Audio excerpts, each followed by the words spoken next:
Allô tout le monde, bienvenue dans un live coaching avec moi. J'espère que vous passez un beau vendredi et je me remets une deuxième fois du lip-sync parce que celui-là a passé de couleur dessus. Je me suis fait dire que c'était cute quand que je mettais toujours mon lip-sync avant les lives puis que je replaçais mes cheveux par une personne en particulier. Fait que je me suis dit ça va devenir mon trademark et je vais le faire tout le temps maintenant. Contente de vous voir, contente de vous retrouver. Aujourd'hui, on parle de comment on passe à un prochain niveau de croissance dans sa business. Je vais vous donner deux façons de le faire. La première étant la répétition, la deuxième étant l'innovation. Il y a vraiment juste deux façons de croître sa business. C'est en répétant ce qui marche ou en innovant, en amenant de la nouveauté pour créer plus d'engouement, plus de trafic, plus de rétention de clientèle, etc. Fait que vraiment, il y a juste deux façons de passer au prochain pilier, puis je vais vous les détailler dans ce live-ci aujourd'hui. Fait que je suis vraiment contente d'être là. Dites-moi un petit coucou quand vous rejoignez le live, comme ça, je peux voir c'est qui est là en live. Celle qui écoutez en replay, écrivez replay, comme ça, je peux voir c'est qui écoute en replay. Le live de la semaine passée n'a pas eu lieu. J'étais pas disponible finalement. J'étais en vacances, puis l'horaire a changé. Donc, je suis là cette semaine et je suis vraiment contente d'être là. Je vais juste me mettre le groupe ici, comme ça, je vais pouvoir voir vos commentaires en même temps. All right. Good. Je vous vois. Je vois les commentaires. Allô, M, j'espère que ça va bien. OK. Tout le monde est là. Merveilleux. Donc, la première chose que je voulais faire, puis le titre, il n'est pas écrit sur le live, il est écrit comme en diffusion. Fait que c'est pas grave, je vais l'ajouter après. C'est de parler de croissance parce que quand on regarde sur les médias sociaux, c'est comme s'il y a tellement de façons différentes de croître. Et c'est ça qui est vraiment mêlant. C'est comme, je peux croître en faisant grossissant mon audience, je peux croître en fidélisant mes clients, je peux croître en faisant du monthly recurring revenue, je peux croître en faisant toutes ces millions de choses-là, puis sont toutes bonnes, ces choses-là. C'est toutes des bonnes options. Fait laquelle choisir, comment on fait pour croître. C'est important de discerner, t'es rendu où dans la croissance? Est-ce que tu es plus rendu à une étape où est-ce qu'il faut que tu redoubles sur qu'est-ce qui marche ou tu es rendu à une étape de générer une action différente pour avoir un résultat différent? Et c'est ça qui est mêlant. C'est comme beaucoup de mes clientes vont penser qu'elles doivent faire une nouvelle chose quand en réalité, elles doivent juste continuer de faire qu'est-ce qu'elles font qui va bien. Puis j'ai d'autres clientes que dans leur cas, c'est comme « Ah, je veux continuer de faire la même chose tout le temps » en espérant d'avoir des résultats différents quand elles sont rendues à l'étape d'innover différemment. Puis quand on innove, ça veut pas dire qu'on fait complètement autre chose de différent. Là. Ça veut peut-être juste dire qu'on amène une nouveauté, une nouvelle façon de faire, une façon d'optimiser la croissance. Fait on va parler de ça aujourd'hui. Quand est-ce qu'on innove? Quand est-ce qu'on lance une nouvelle trend ou qu'on s'embarque sur TikTok? Quand est-ce qu'on commence quelque chose de plus pour générer plus de croissance? Et quand est-ce qu'on reste dans sa stratégie puis qu'on est dedans sa stratégie puis qu'on continue de le faire, qu'on continue de miser sur qu'est-ce qui marche déjà? Fait que, on va parler de ça puis je vais vous montrer différentes façons qu'on peut continuer dans la même direction en voyant du progrès et de la croissance, les différentes façons qu'on peut amener de l'innovation et voir de la croissance. Dans mon expérience, j'ai fait les deux. Je continue de faire les deux dans la business parce que je pense que la constance, c'est pas sexy, mais c'est ce qui donne généralement, dans la plupart des cas, le plus de croissance, en tout cas en démarrage ou dans les petites entreprises. Des fois, il manque juste de constance. Pour toutes les raisons que je vous ai énumérées avant, puis j'en ai parlé dans les lives, puis je continue à en parler, la constance, c'est vraiment fatigant de dire ça, mais c'est vrai que la constance amène des résultats. Puis maintenant, pas n'importe quelle constance, pas une constance genre je fais aveuglément la même action à chaque lundi, à chaque mardi, à chaque mercredi. Non. Comment je peux amener de l'amélioration dans la constance, comme progression dans la constance. Et c'est là que ça joue vraiment. Comment on fait pour passer à un prochain pilier de croissance de sa business? On regarde ses dashboards. Puis là, aujourd'hui, je ne sais pas pourquoi j'ai jamais fait ça avant, mais je vais faire ça avec vous aujourd'hui. Je vais vous présenter un exemple de dashboard que vous pourriez avoir dans votre business qui va faire que vous allez pouvoir rester constante et continuellement vous améliorer. Un dashboard là, ou un outil de mesure, ça sert à justement voir une progression à travers le temps. Fait que si en ce moment, tu es à un stade où est-ce que tu figes dans ta croissance d'entreprise, c'est probablement parce que tu ne regardes pas ta progression. Tu ne regardes pas comment tu évolues en ce moment dans ta business puis où est-ce que ça peut être amélioré. La constance, c'est pas juste de dire, comme j'ai dit, je passe à tous les lundis sans regarder mon amélioration ou sans regarder comment je peux l'améliorer. La constance, c'est de bâtir une progression à travers le temps. Parce que c'est sûr que sinon, on fait juste continuer de faire des actions qui ne sont pas vraiment payantes. Je ne sais pas si vous êtes dans cette situation-là en ce moment, mais dites-moi en commentaire, c'est sur quoi que vous avez peut-être vu une progression, vu une stabilité ou vu une régression. Peut-être ça serait intéressant d'avoir vos données, mais je ne sais pas si en ce moment, dans les commentaires, vous pouvez me dire oui, je me sens en phase où est-ce que je suis comme un peu stagnée en ce moment ou je me sens en progression parce que j'ai tel objectif. Je serais curieuse de vous entendre. Je vais vous partager sans plus tarder un dashboard que vous pourriez avoir, que vous devriez tout utiliser. En fait, c'est pas comme quelque chose qui est inconnu. Je vais sortir le... Je vais cacher les données juste parce que c'est mes données personnelles d'entreprise et je voudrais juste pas les rendre publiques. Mais on va regarder un dashboard qui me sert à prendre des décisions dans ma business, entre autres, et qui m'aide à voir la progression. Donc, qu'est-ce que c'est en fait un dashboard qui nous permet de pouvoir voir de la progression? C'est un dashboard qui ressemble un petit peu à ça. Là, il faut juste que je me mette le groupe Facebook ailleurs ici pour que je puisse le voir en même temps que je vous partage mon écran. Merveilleux. Donc, je veux juste que vous me confirmiez, est-ce que vous voyez mon écran? Je pense pas que vous voyez mon écran. Ah oui, vous voyez mon écran. Merveilleux. Donc, qu'est-ce qui me permet de pouvoir m'améliorer continuellement dans MQ Consultation? C'est que j'ai des indicateurs de performance très, très clairs. Donc, là, vous allez pouvoir voir ici en bas dans le fichier, il y a plein d'autres choses que je suis, entre autres les médias sociaux, le site web, nos publicités, nos infolettres. Mais si je prends la vision globale, si on veut, de l'entreprise, ça ressemblerait à ça. Donc, j'aurais le budget du tunnel de vente. Donc, nous, on a des publicités payantes. Et puis, si je veux mesurer si on a un meilleur rendement ou pas, je vais devoir mesurer le budget du tunnel de vente. Plus qu'on augmente le budget, on est supposé d'avoir plus de ventes ou plus de clientes potentielles. Fait que je veux aussi mesurer ces indicateurs-là. Puis, je veux voir comment ça va à travers le temps. Est-ce qu'il y a une augmentation réelle? Donc, de ce côté-là, c'est super important de faire le tracking parce que si on augmente le budget puis qu'on se fixe comme objectif d'avoir plus de ventes, plus de clients potentiels, mais qu'on ne regarde pas qu'est-ce que ça a comme impact sur toutes les autres sphères de notre business, bien, on reste pris dans ça n'a pas marché ou le budget reste stable puis on prend pas le temps de se demander OK, comment je fais pour avoir plus de résultats dans mon tunnel de vente, dans mes publicités. Peut-être que les publicités sont à revoir. OK, parfait. Je vais me donner un objectif de pouvoir avoir des meilleurs, par exemple, posts sur les médias sociaux pour essayer de convertir les gens une fois qu'ils sont rentrés dans mon tunnel de vente.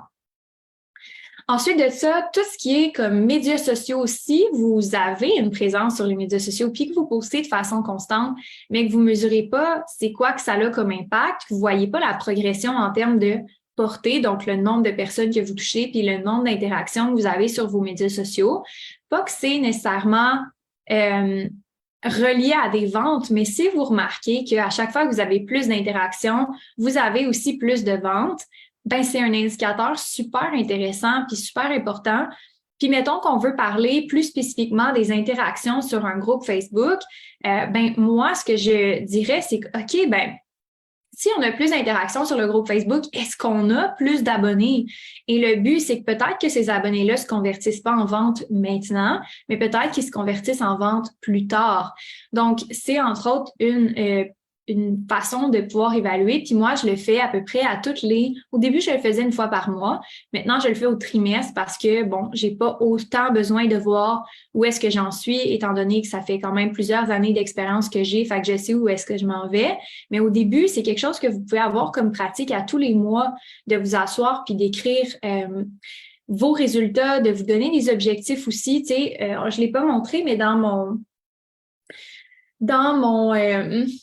ici, je pense, je l'ai caché, mais j'ai des comparatifs avec l'année passée, j'ai des comparatifs avec le trimestre précédent. Fait que je me fixe des objectifs en fonction de ça aussi. Sur le site web, c'est important de regarder aussi, tu sais, par exemple, vous travaillez très fort dans votre constance pour avoir plus de gens qui consultent votre site web, mais que vous ne mesurez pas le nombre de personnes qui vont sur votre site web à chaque mois ou le nombre de sessions. Mais c'est comme si tous les efforts que vous faites, vous ne voyez pas de progression. C'est probablement une des raisons pourquoi les gens se démotivent le plus dans leur business, c'est qu'ils ne mesurent pas, fait qu'ils ne voient aucune progression, puis ils sont comme « ah, ça ne marche pas ». Tandis qu'ils sont peut-être à comme 1 mois de voir des résultats de leur stratégie ou à 1 mois de faire une optimisation ou un petit changement qui va tout faire la différence. Même chose pour les infolettes. Puis ici, nous, au niveau des ventes, on a un taux de conversion par programme. On a aussi des formulaires qui se font remplir, le nombre d'appels, le nombre de ventes totales. Donc, si, exemple, il y a un mois que je réalise qu'on a fait peut-être, je sais pas moi, moins de ventes, et je vais aller regarder, est-ce qu'on a eu moins d'appels réservés? Peut-être. Si on a eu moins d'appels de réservés, je vais regarder, est-ce qu'on a eu moins de visites sur le site web? Ah, on a eu moins de visites sur le site web, mais on a aussi eu moins de portée sur les médias sociaux. OK, ça fait du sens. Donc, j'explique aussi pourquoi qu'il y a eu un certain résultat, ce qui fait que c'est moins chaotique ou c'est moins difficile d'être clair dans ses objectifs et d'être constante parce qu'on sait sur quoi se concentrer de façon constante. Donc, c'est des indicateurs de performance qui nous servent énormément à rester constante et continuer de s'améliorer puis de progresser à travers le temps versus rester à la même place ou avoir l'impression de faire du surplace parce que j'ai des clientes qui ont une belle progression, mais à cause qu'elles ne le mesurent pas, elles ne le voient pas. Donc, ça, c'est définitivement quelque chose qui va vous aider au niveau de votre constance dans votre business, de mesurer les actions que vous faites, que vous prenez. Et justement, si vous avez décidé de publier plus sur les médias sociaux et que vous remarquez le mois d'après qu'il y a eu un résultat, c'est tellement plus motivant de continuer que de juste dire « ah, OK, ben genre ça marche pas » ou comme ça a marché, mais je sais pas à quel point. Là, on a vraiment la donnée, puis c'est plus facile de passer au prochain niveau de croissance parce qu'on voit où est le problème. Si vous avez une belle portée, interaction sur les médias sociaux, mais que, par exemple, au niveau des ventes, c'est pas constant. Vous avez des nouvelles personnes qui sont intéressées, qui prennent un appel, mais il n'y a pas de nouvelles ventes. Ben là, c'est peut-être au niveau de votre conversion. Fait qu'il faut être un peu plus intentionnel dans les appels de vente ou dans les ventes ou dans vos processus de vente. Ça veut dire qu'il y a des failles à ce niveau-là. Fait qu'on va travailler sur comment on peut progresser de façon constante dans vos ventes. J'avais une cliente qui faisait des super beaux lancements, avait des beaux résultats dans ses lancements, mais elle n'avait pas des ventes de façon en continu, si on veut, donc des ventes qui entraient un peu tout le temps. Et je vais juste arrêter le partage. J'espère que vous avez aimé un petit peu le graphique et tout par rapport à comment on bâtit la constance. C'est vraiment à travers le mesure de l'information, les objectifs, puis de progresser.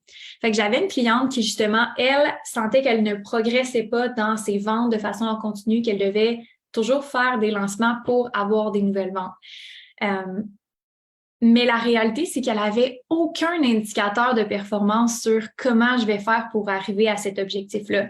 Donc, elle sentait qu'elle faisait toujours du surplace parce que c'est comme si elle attendait un peu que ça l'arrive, tu sais. Avez-vous déjà eu ça, cet objectif-là? Puis ça, c'est quelque chose que peut-être que vous avez vécu ou que vous vivez en ce moment, que vous attendez un peu après les résultats puis vous savez pas trop quoi faire pour avoir les résultats que vous voulez. C'est exactement ça qui arrivait à ma cliente à ce moment-là. Elle était comme, je sais pas sur quoi il faut me concentrer pour avoir ces résultats-là. J'aimerais ça avoir des ventes qui rentrent en continu, mais j'ai comme l'impression qu'il y a rien qui se passe. C'est parce qu'il n'y a pas d'objectif clair avec une progression à mesurer claire. Si elle voulait des ventes en continu, qu'est-ce qu'elle aurait dû faire? Générer du trafic vers son site web, pas nécessairement juste en lancement, mais en tout temps. Comment on fait ça? Il y a plein de façons de faire. Peut-être que c'est des pubs, peut-être que c'est plus d'interactions en continu sur son groupe Facebook, peut-être que c'est de pouvoir envoyer des courriels vraiment spécifiques à travers le mois, pas juste en lancement, mais donc des courriels informatifs pour que les gens qui s'intéressent à ces services puissent réserver à travers l'infolette. Travailler sur son message justement, puis revoir son processus de vente parce que si c'est un processus de vente qui fonctionne juste en lancement, mais on veut le simplifier pour que ça soit disponible tout le temps.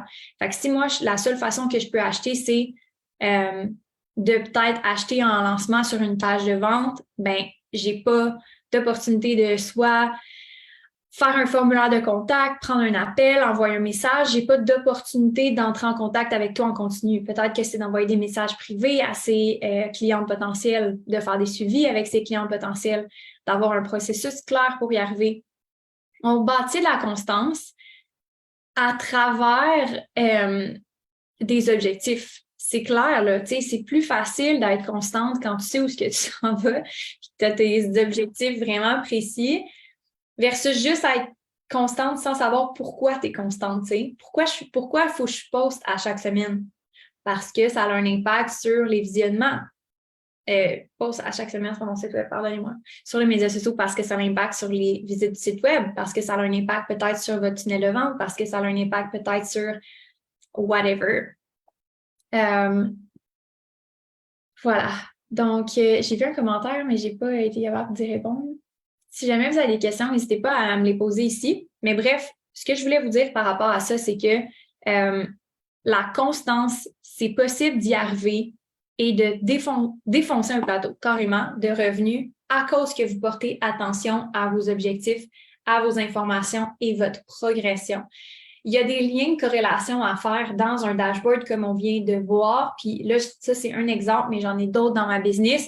Puis j'ai de l'information un peu plus poussée sur Google Analytics, par exemple, où est-ce que je vais vraiment aller voir le nombre de temps que les gens passent sur quelle page, qu'est-ce qui est le plus pertinent pour mes clients sur les médias sociaux, les meilleurs posts qui ont mieux performé pour en faire plus. Toutes ces informations-là sont vraiment cruciales pour dépasser un plateau de revenus. Fait que ça, c'est la première alternative.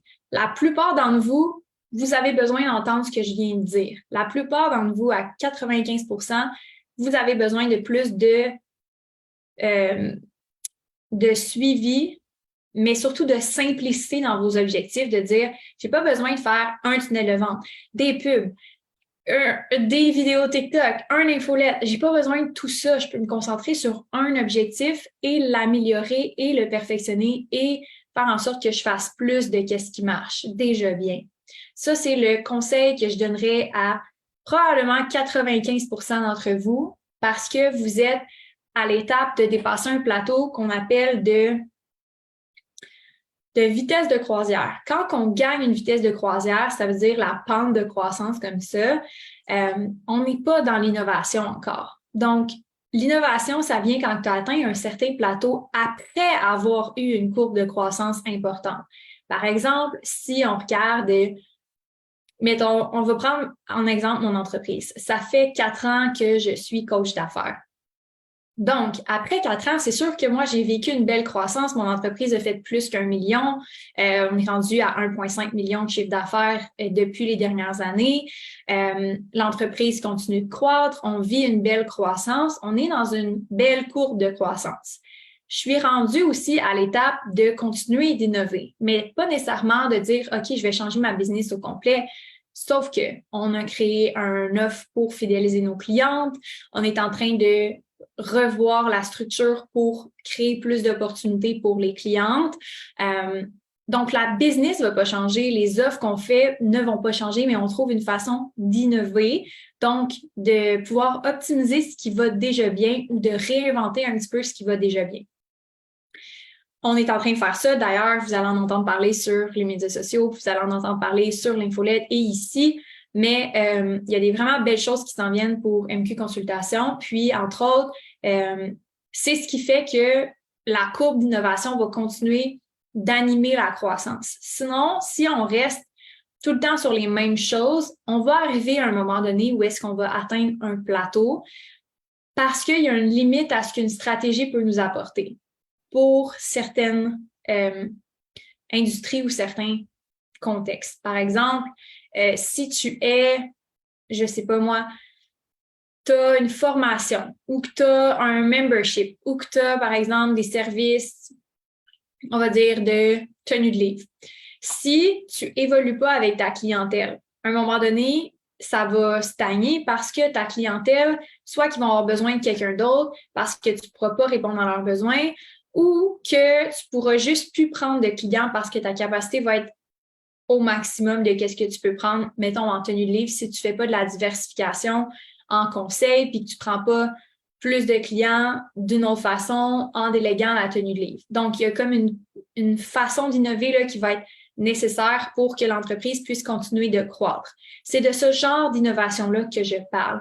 Je parle pas de comme réinventer ton industrie ou genre créer le prochain Apple. Non, c'est plus comment je peux croître mon modèle d'affaires parce qu'en ce moment, j'ai vraiment atteint un plateau. J'ai vraiment fait le maximum de ce que je pouvais avec la structure actuelle de l'entreprise. Donc, ça peut avoir l'air de plein de choses différentes. Il y en a que ça va passer à travers le marketing, il y en a que ça va passer à travers les opérations, il y en a que ça va passer à travers les ventes, il y en a que ça va passer à travers engager des gens. Donc, il n'y a vraiment pas une réponse pour ça, mais la structure, à un moment donné, quand on arrive à la pleine capacité, c'est qu'il faut innover.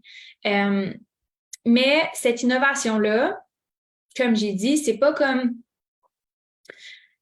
Il y en a beaucoup qui vont penser qu'ils vivent un plateau, mais ils n'ont juste pas été au bout de ce qu'ils voulaient vraiment accomplir initialement. Fait que si tu es dans une entreprise où est-ce que tu vends de la formation, on va dire ça comme ça, puis tu sens que tu as atteint un plateau parce que tu as essayé tout plein d'affaires puis ça ne marche pas, c'est pas nécessairement de changer ton offre, l'innovation. C'est pas nécessairement de changer ta niche, ton innovation.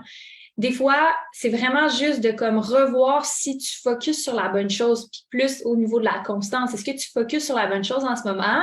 Est-ce que tu as ton target sur le bon indicateur de performance, le bon objectif, comme on a vu tantôt? Si, par exemple, tu te concentres sur le nombre de visites sur ton site web, mais que tu n'as pas besoin de te concentrer sur le nombre de visites sur ton site web, ou si tu te concentres sur combien de posts que je dois poster par semaine versus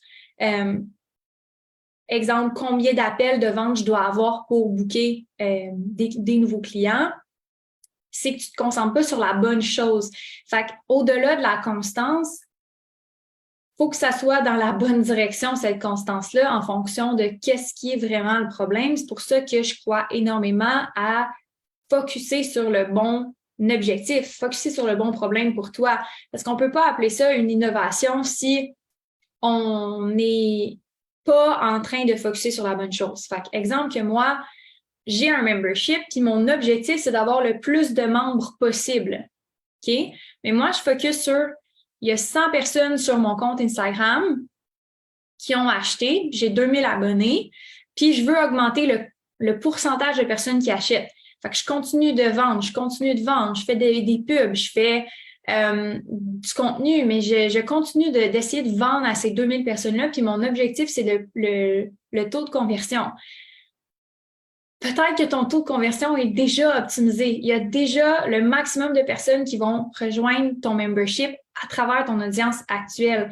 Donc, innover, ajouter peut-être un service pour vendre plus n'est peut-être pas l'objectif. Peut-être que l'objectif, c'est d'avoir juste plus de monde. Puis c'est complètement l'opposé pour quelqu'un qui a une grosse audience, mais qui n'a pas une bonne conversion. On ne va pas parler d'innovation à ce moment-là. On va parler de plans stratégiques avec un bon diagnostic du bon problème à régler. Et ensuite, quand on atteint la capacité, exemple, on va dire, j'ai comme plus de membres dans mon membership que je pensais atteindre. Comme on est vraiment dans un target où est-ce que, je sens que j'ai comme atteint un plateau en termes de qu'est-ce que je peux livrer ou en termes de qu'est-ce que je peux sortir. Peut-être que là, on va vouloir ajouter de l'innovation puis mettons, par exemple, revoir la formule du membership pour supporter plus de membres. Fait que là, on va vraiment, oui, avoir atteint un plateau réel, pas un faux plateau parce qu'on n'a pas le bon objectif, un plateau réel où est-ce que là, vraiment, on doit innover, on doit trouver des nouvelles façons. Donc voilà. Fait que c'est ça la grosse différence entre les deux essentiellement. Entre l'innovation puis la constance, c'est la plupart du temps une question de constance puis d'avoir le bon objectif. Puis c'est pour ça que je crois tellement à un support personnalisé parce qu'une formation va pas pouvoir te donner l'information comme voici ce que toi tu as besoin dans ta business. Puis quelqu'un qui te dit ça, qui a les réponses pour toi dans ta business à travers une formation te ment ou c'est pas de quoi qu'elle parle ou qu'il parle parce que c'est pas possible. C'est exemple que moi, je fais juste dire oui comme je peux t'aider, puis je vais te montrer comment croître ta business, dépasser un plateau, puis je connais pas à 100% ta business, je connais pas à 100% sur quoi tu travailles, tes objectifs, puis ton potentiel de croissance. C'est impossible pour moi de dire comment croître ta business. C'est pour ça que c'est aussi difficile pour moi de faire des live coaching ici. Je suis très générale dans l'information parce que je peux pas vous donner une méthode de comme oui, toi, ça va être ça. Toi, c'est l'innovation, ou toi, c'est la constance, ou toi, c'est parce que tu n'as pas le bon objectif.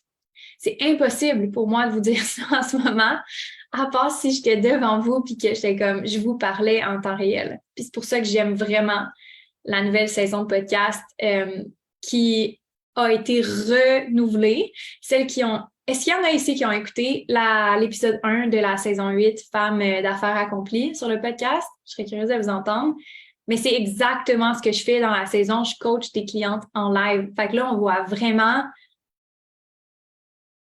un conseil dans un contexte avec la bonne application à la stratégie parce que là, en ce moment, tout ce que je vous dis, c'est difficile de savoir comment je l'applique dans ma business, comment ça se transpose parce que vous avez juste l'information, vous n'avez pas comme comment ça s'applique pour moi. C'est le plus près que je peux donner d'une espèce de simulation de coaching parce que l'autre meilleure façon, c'est de recevoir du coaching parce que de cette façon-là, on va vraiment parler de toi. Mais je pense qu'à travers l'épisode, vous allez entendre des exemples et des situations de clientes avec vraiment comme une situation complète. Vous allez peut-être pouvoir vous associer à certaines de ces situations-là. Donc, ça va être super intéressant pour ça. Je suis contente, M, que tu aies commencé la saison 8. Donc, voilà.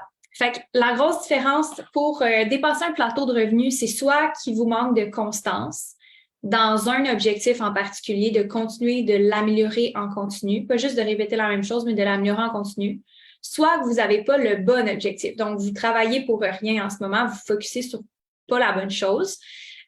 Donc, exemple, avoir plus de visionnement sur mes vidéos ou comme avoir plus de clients potentiels quand en réalité, tu as juste besoin de convertir plus parce que tes appels de vente sont pas efficaces ou, par exemple, tu n'as pas assez de bonne conversion, mais tu n'as pas besoin de clients potentiels supplémentaires. Ou alors, tu as comme un plateau là, vraiment dans ta structure. Mais ça, là, la plupart d'entre vous, là, c'est pas la réalité. Okay? C'est pas la réalité de la plupart des entreprises ici. On n'a pas des problèmes d'innovation. La plupart du temps, on a plus des problèmes de constance et le bon objectif. Puis il y a du mindset derrière ça aussi. Là. Est-ce que ça tente de te concentrer sur le bon objectif ou t'évites les ventes parce que c'est comme ça que tu aimes le moins faire? Il y a toute une question de mindset là-dedans. Là. C'est pas juste black and white. Il y a plein de subtilités. Si tu sais que tu dois être plus visible sur les médias sociaux, puis que c'est ça ton objectif, puis que tu as un objectif, mais le problème, c'est la constance à cause que tu veux pas te mettre de l'avant, mais là, il y a toute une autre dimension à ajouter par rapport à ça, puis c'est sûr que c'est pas juste à cause que tu n'es pas constante, c'est à cause peut-être d'autres choses qu'il y a derrière ça. Et c'est ça qu'on va découvrir aussi dans l'épisode 2, je pense, du podcast qui va sortir la semaine prochaine. J'ai vraiment hâte que vous l'écoutiez. D'ailleurs, ça va être mon invitation de cette semaine. Si jamais vous n'avez pas déjà écouté le premier épisode ou que vous n'êtes pas déjà abonné à mon podcast, je vais vous inviter à le faire maintenant. Le lien va être dans la description du podcast. Je pense que le visuel n'a pas encore changé sur Balado, mais sur Spotify, il est changé. Fait que je vais vous le partager dans les... Y est-tu changé? Non. Ah oui, il est changé. Je vais vous partager le lien dans les commentaires, comme ça, vous allez pouvoir aller l'écouter. C'était super intéressant et pertinent. Merci pour les informations. Ça fait vraiment plaisir. Fait que le lien du podcast en question est dans le chat. Je vais vous souhaiter une merveilleuse journée. J'avais une demi-heure pour vous aujourd'hui, mais ma porte est ouverte. Si vous avez des questions, vous avez besoin d'aide dans la croissance de votre business, moi et mon équipe, ça va nous faire un grand plaisir de vous aider. Ma porte est toujours ouverte et sinon, on se retrouve dans un live coaching la semaine prochaine. Bye tout le monde. Merci d'avoir été là.